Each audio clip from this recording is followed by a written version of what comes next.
বেতন না পেয়ে রাস্তায় নেমে বিক্ষোভ। শিলিগুড়ি 41 নম্বর ওয়ার্ডে অস্থায়ী কর্মীদের ক্ষোভ। বেতন না পাওয়ার প্রতিবাদে কাজ বন্ধ করে রাস্তায় নামলেন শিলিগুড়ির পৌর নিগমের 41 নম্বর ওয়ার্ডের প্রায় 60 থেকে 70 জন অস্থায়ী কর্মী। অভিযোগ, দীর্ঘদিন ধরে তারা নালা ও রাস্তা পরিষ্কারের মতো গুরুত্বপূর্ণ কাজ করলেও মাসের পর মাস পারিশ্রমিক পাচ্ছেন না সময় মতো। কাজের বিনিময়ে বেতন না পেয়ে ক্ষোভ জমছিল অনেক দিন ধরেই। নিয়ম অনুযায়ী প্রতি মাসের 5 তারিখে বেতন হওয়ার কথা থাকলেও তা মিলছে 20 এবং 25 তারিখের পরে। আর এপ্রিল মাসে তো 25 তারিখ পেরিয়ে গেলেও এখনও বেতন মেলেনি। বিক্ষুব্ধ কর্মীরা জানান, বারবার 41 নম্বর ওয়ার্ডের কাউন্সিলর এবং MMIC-কে এই বিষয়ে জানানো হলেও কোনো সদুত্তর মেলেনি। কর্পোরেশন কেন অস্থায়ী কর্মীদের বেতন দিচ্ছে না এবং জনপ্রতিনিধিরা এ বিষয়ে এত উদাসীন কেন, সেই প্রশ্ন তুলেছেন তারা। এক অস্থায়ী কর্মী বলেন, ঘর চালাবো কি করে, সন্তানদের পড়াশোনা, বাজার খরচ সবকিছু থমকে যাচ্ছে। এ বিষয়ে পুর নিগম কর্তৃপক্ষের সঙ্গে যোগাযোগের চেষ্টা করলেও কোনো মন্তব্য মেলেনি। Bureau report, Uttarbanga today 24। আনন্দ সংবাদ, সুশিক্ষার শুভ সংবাদ জানাচ্ছে প্রসাদগঞ্জ বিদ্যানিকেতন, যেখানে central model academy English medium স্কুলে 2025-26 শিক্ষাবর্ষের নার্সারি থেকে 5ম শ্রেণী পর্যন্ত ভর্তি চলিতেছে। শুধু তাই নয়, দুস্থ ও মেধাবী ছাত্রছাত্রীর জন্য পড়াশোনা সম্পূর্ণ বিনামূল্যে। আমাদের ঠিকানা সুফলগঞ্জ মোলানি পোস্ট অফিসের পাশে।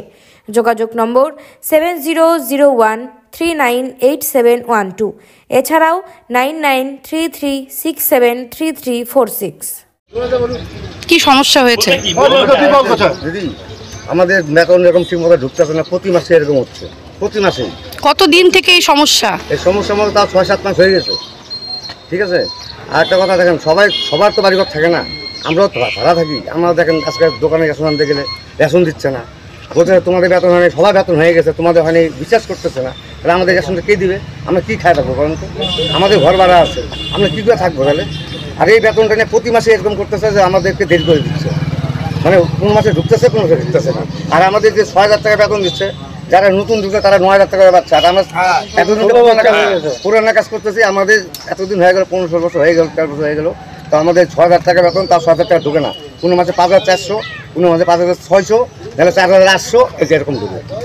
আর আমরা যখন কাজে আসি, হয়তো একদিন কাজে আসলাম না, সেই কাজটা আমাদেরকে তো উঠায় না, তার মধ্যেও হাজারা কাটে না। এই আপনারা কতজন লেবার রয়েছেন যারা কাজ করছেন? 60-70 জন হবে। সকলেরই কি এই সমস্যা? আচ্ছা, কি নাম আপনার? আমার নাম প্রকাশ চন্দ্র সাহা। কি চাইছেন এখন? আমরা চাইছি এটাই যে যতদিন আমাদের এইভাবে ব্যবস্থা না করবে, আমরা এইভাবেই করতে থাকবো। মানে আপনারা কি এখন কাজ করবেন না? কি করে কাজ করবো? কাজ করে কি করবো? কাজ করে কি করবো বলেন? আমাদের তো পেট আছে, আমাদের তো বউ আছে, বাচ্চা আছে, তাহলে ওরা কি খাবে? আমরা ডেলি আসি, ডেলি আমাদেরকে কাজে লাগাই দিচ্ছে, আজকাল করে 2 মাস লাগাই দিচ্ছে।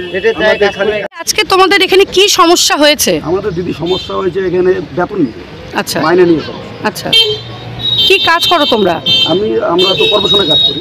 আচ্ছা, কর্পোরেশনে কি কাজ করো? কর্পোরেশনে আমরা ড্রেন নালা পরিষ্কার করি। আচ্ছা, আজকে যে এখানে এসেছো, এটা কত নম্বর ওয়ার্ড? এটা হচ্ছে 41 নম্বর। আচ্ছা, কি সমস্যা হচ্ছে যদি একটু বলো। আমাদের মাইনা নিয়ে খুবই সমস্যা হচ্ছে।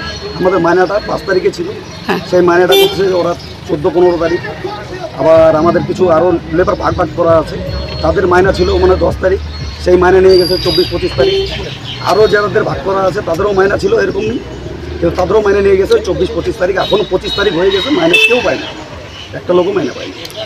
এই বিষয় নিয়ে এই যে এই ওয়ার্ডের যিনি কাউন্সিলর, এই 41 নম্বর ওয়ার্ডের কাউন্সিলর, তার সাথে তোমরা যোগাযোগ করেছো? যোগাযোগ করছি, সেই দিদিও ভালো দিদি, উনিও তাদের সঙ্গে যোগাযোগ করছে, মানিকদের সঙ্গেও যোগাযোগ করছে, কিন্তু ওনারাও কিছু বলতে পারতেছে না।